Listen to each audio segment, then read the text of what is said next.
추석날이었다. 문은 열리지 않았다. 복도 끝에서 불빛이 새어나왔다. 웃음과 그릇 부딪히는 소리, 젓가락이 그릇을 두드리는 맑은 소리, 낯선 사람들의 목소리, 그리고 익숙해야 할 목소리들이 섞여 있었다.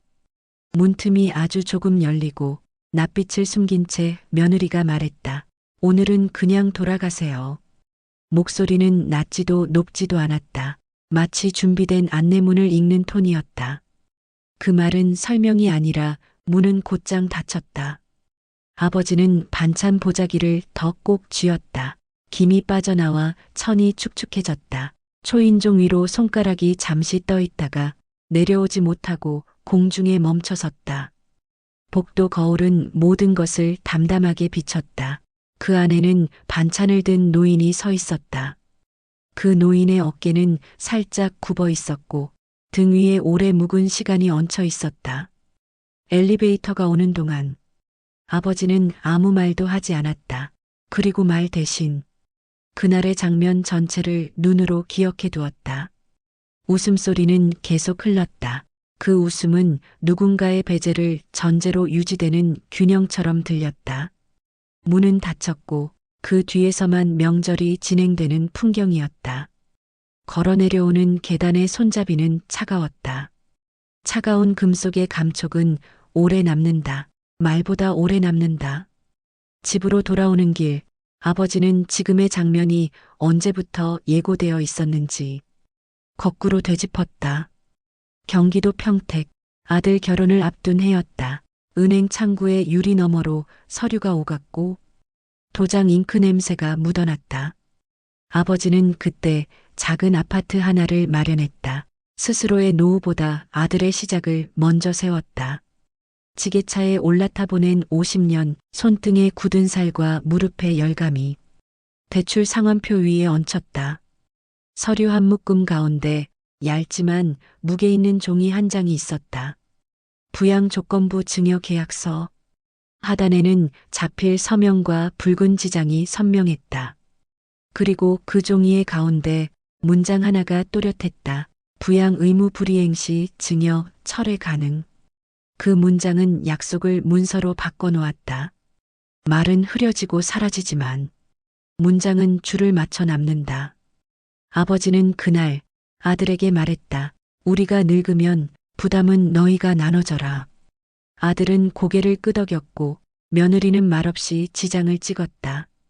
사람마다 이해의 속도는 다르다. 어떤 사람은 오래 걸리고 어떤 사람은 영영 도착하지 않는다.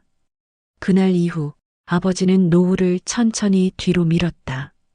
아내의 약 처방전을 먼저 채웠고 주말이면 장을 봐서 반찬을 만들었다. 명절에는 더 일찍 일어나 전과 나물을 지지고 무쳤다. 손주가 좋아한다는 말 하나면 밤까지 버티는데 충분했다. 하지만 어느 순간부터 반찬통은 냉장고 구석으로 밀렸고 뚜껑은 열리지 않은 채로 유통기한만 지나갔다. 병문안은 필요 없다는 짧은 메시지가 수차례 왔다. 사정은 늘 바빴고 시간은 늘 없었다. 손주 생일 케이크 위초는 매년 늘어났지만 사진 속 사람 수가 늘어날수록 아버지는 사진 밖으로 밀려났다. 전화는 짧아졌고 방문은 이유가 필요해졌다. 이유가 적절하지 않으면 문은 열리지 않았다.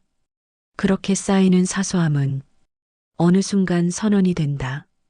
당신은 이제 가족이 아니다. 추석날의 문전은 우발이 아니었다. 미리 윤곽을 갖춘 배제의 완성형이었다. 문이 닫히는 소리, 그 소리는 오랜 시간 예고된 문장의 마침표에 가까웠다. 아버지는 그 소리를 듣고서야 자신이 붙잡고 있던 줄이 이미 끊어진 지 오래라는 사실을 뒤늦게 이해했다. 그 줄은 다음 사람에게 이어진 적이 없었다. 그저 공중에서 말라버렸을 뿐이다. 그날 밤 아버지는 외투를 벗지도 않은 채 안방 서랍을 열었다. 서랍은 감정보다 오래 기억하는 법이다. 구겨진 봉투 하나가 손끝에 걸렸다. 봉투 안에서 그 종이가 나왔다. 부양 조건부 증여 계약서. 종이는 낡았지만 글자는 선명했다. 하단의 서명, 붉은 지장, 그리고 가운데 문장, 부양 의무 불이행 시 증여 철회 가능. 이 순간부터 이 일은 감정이 아니라 계약의 문제가 되었다. 아버지는 종이를 비닐 커버에 넣었다. 덮는 동작은 단정했고 천천히였다. 그는 그제야 알았다. 참는 사람에서 되돌리는 사람으로 자신의 위치가 바뀌었다는 걸. 다음 날 오전 아버지는 종이를 가방에 넣고 시내의 법률사무소로 걸어갔다. 대기실 의자는 단단했고 시계 초침은 일정했다. 감정은 이 방의 언어가 아니었다. 여기에서는 날짜와 조항이 사람의 표정보다 중요했다. 호명되는 이름을 듣고 안으로 들어가 서류를 내밀었다. 담당자는 종이를 몇 번 넘겨보더니 조용히 고개를 끄덕였다. 가능합니다. 절차가 있습니다. 두 문장은 충분했다. 그 말은 위로가 아니라 사용 설명서의 첫 줄 같은 성격이었다. 필요한 증빙 목록이 한 줄씩 적혔다. 날짜와 주소, 통화 기록, 문 앞에서 닫힌 문을 다시 열 필요는 없다는 사실까지. 아버지는 메모를 받아들고 고개를 끄덕였다. 말은 여전히 적었고 걸음은 여전히 반듯했다. 이제부터는 분쟁이 아니라 회수 절차였다. 돌아오지 못할 줄로 간 것이 아니라 돌려받아야 할 걸 돌려받는 과정이었다. 며칠 뒤 아버지는 정장을 입고 다시 그곳을 찾았다. 서류는 접수되었고 절차의 순서는 준비되어 있었다.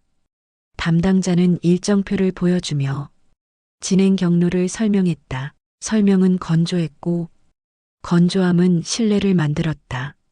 서류 마지막 장, 작은 글씨로 적힌 통보 예정일을 아버지는 유심히 보았다. 그는 날짜를 요청했다. 명절 시작 직전으로. 누군가는 그 시기에 문을 연다.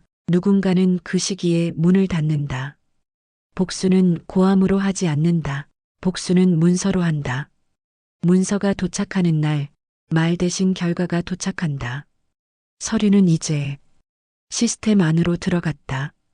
시스템 안으로 들어간 일은 어떤 개인의 기분으로 멈추지 않는다. 아버지는 자리에서 일어나 잠깐 창밖을 보았다. 하늘은 맑았고 길 위의 사람들은 각자 걸음을 옮겼다. 각자 걸음에는 각자 사정이 있고 각자 사정은 각자 책임을 갖는다. 그 책임을 피하고 얻은 것의 무게를 누군가는 언젠가 갖게 된다. 시간은 흘렀다. 계절은 옅어졌다가 짙어졌다. 아버지는 특별히 다른 일을 하지 않았다.